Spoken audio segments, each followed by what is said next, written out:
السلام علیکم ورحمۃ اللہ وبرکاتہ۔ بسم اللہ الرحمن الرحیم۔ سامعین و ناظرین، آج سے ہم عربی خطوط نویسی کی سیریز شروع کرتے ہیں،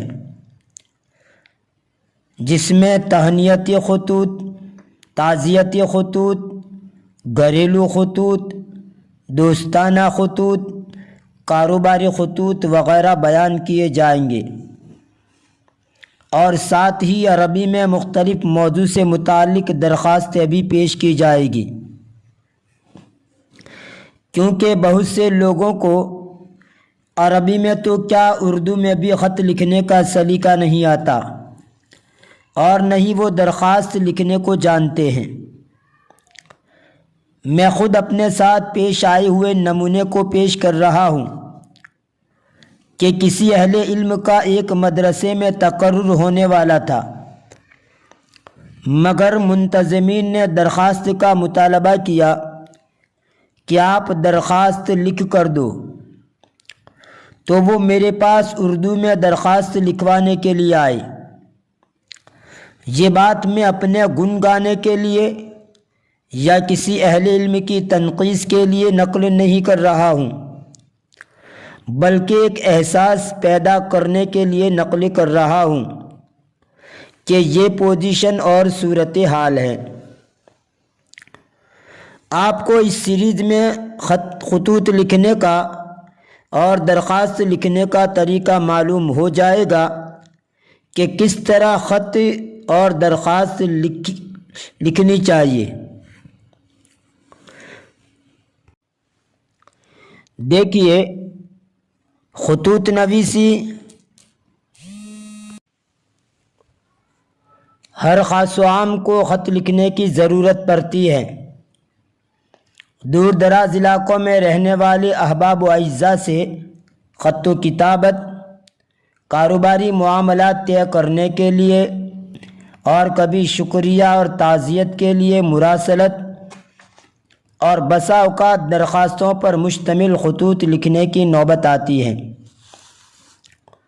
اور گو مکتوب نگاری اظہار معافی ضمیر ہی کا ایک ذریعہ ہے، جو زیادہ پابندی کی متحمل نہیں ہو سکتی، پھر بھی اس کے کچھ اصول و آداب ہیں جن کو ملحوظ رکھنا بہتر ہوتا ہے۔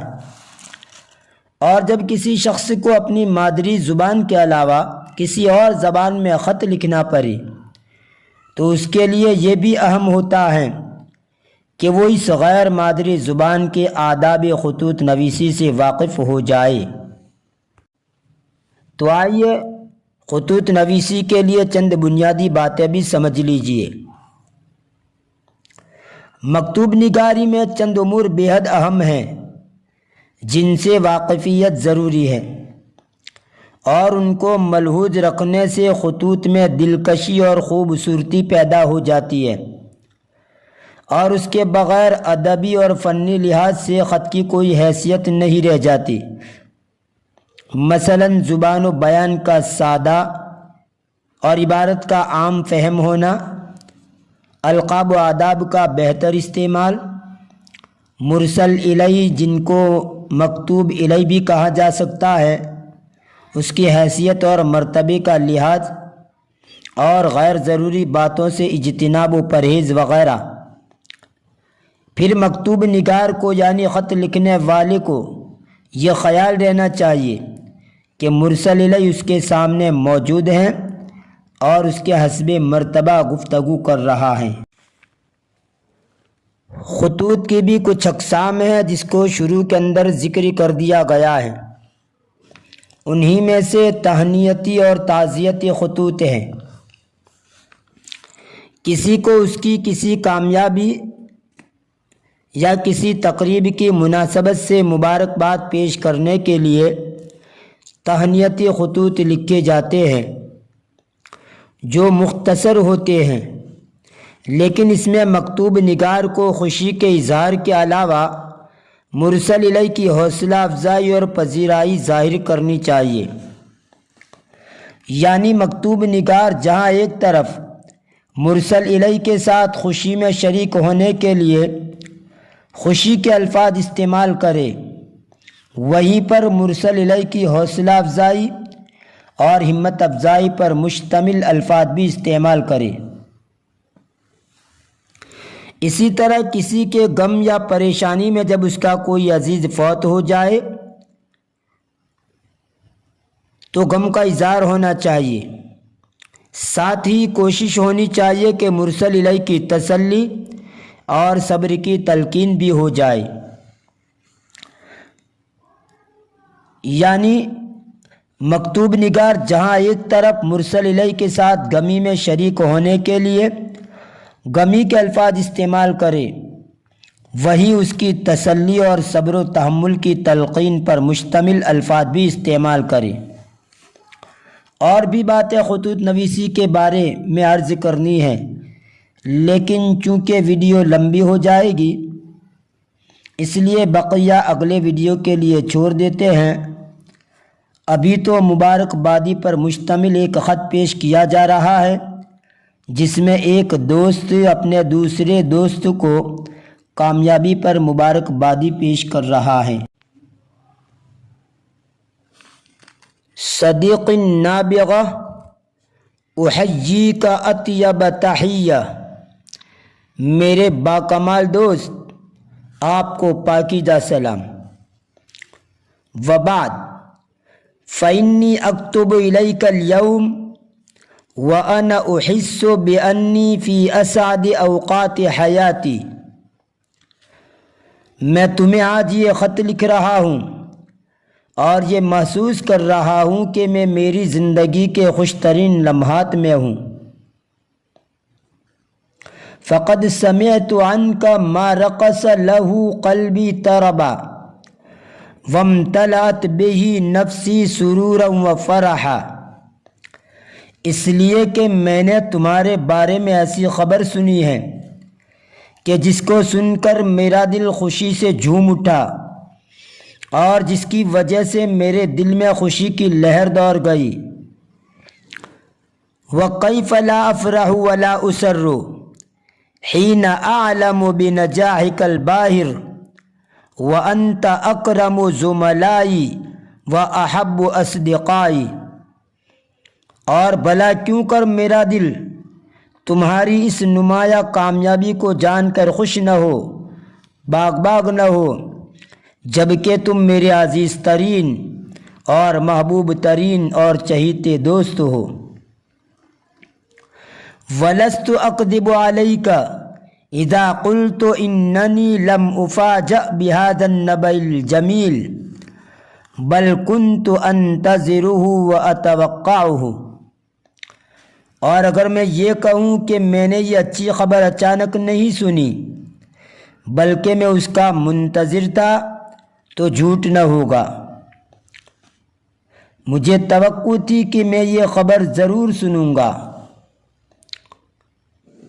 ولا جب فی ذلک فتلک ہی عادتک دائما تحب الکمال وتسعی للتفوق، اور اس میں حیرت و تعجب کی کوئی بات نہیں ہے، اس لیے کہ تمہاری یہ ہمیشہ کی عادت ہے کہ تم کمال کو پسند کرتے ہو، یعنی ہر اچھی چیز میں کامل و مکمل بننا چاہتے ہو اور آگے بڑھنے کے لیے دوڑ دھوپ کرتے ہو۔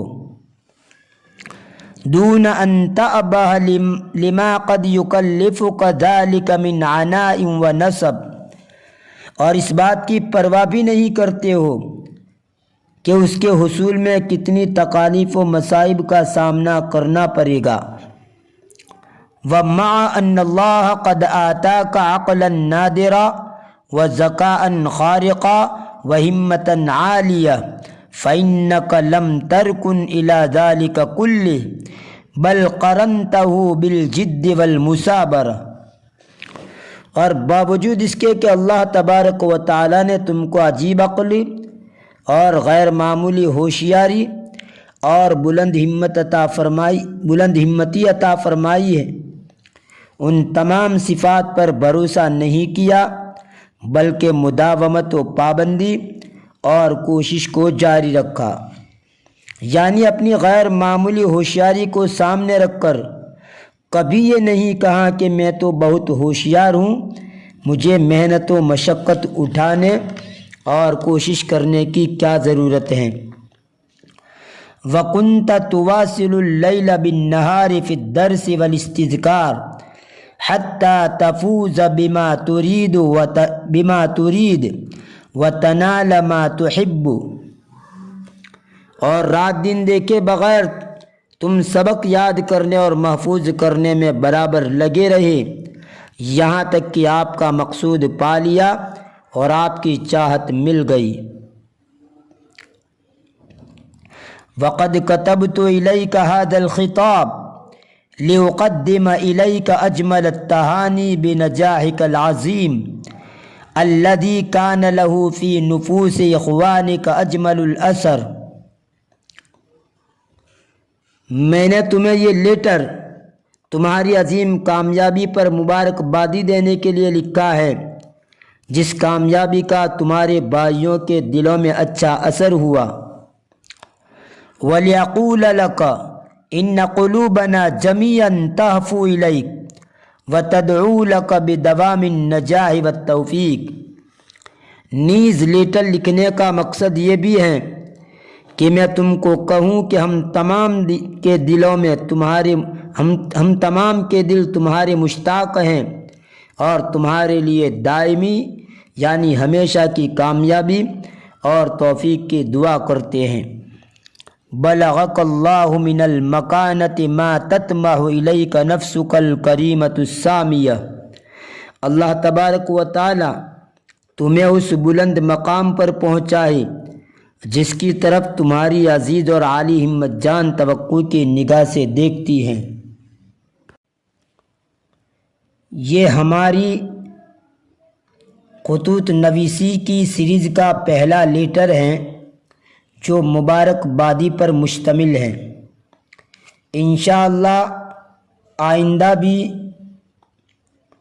مزید مبارکبادی پر مشتمل لیٹر آپ کے سامنے پیش کیے جائیں گے۔ تب تک کے لیے اجازت دیجیے۔ فی امان اللہ، الی اللقاء۔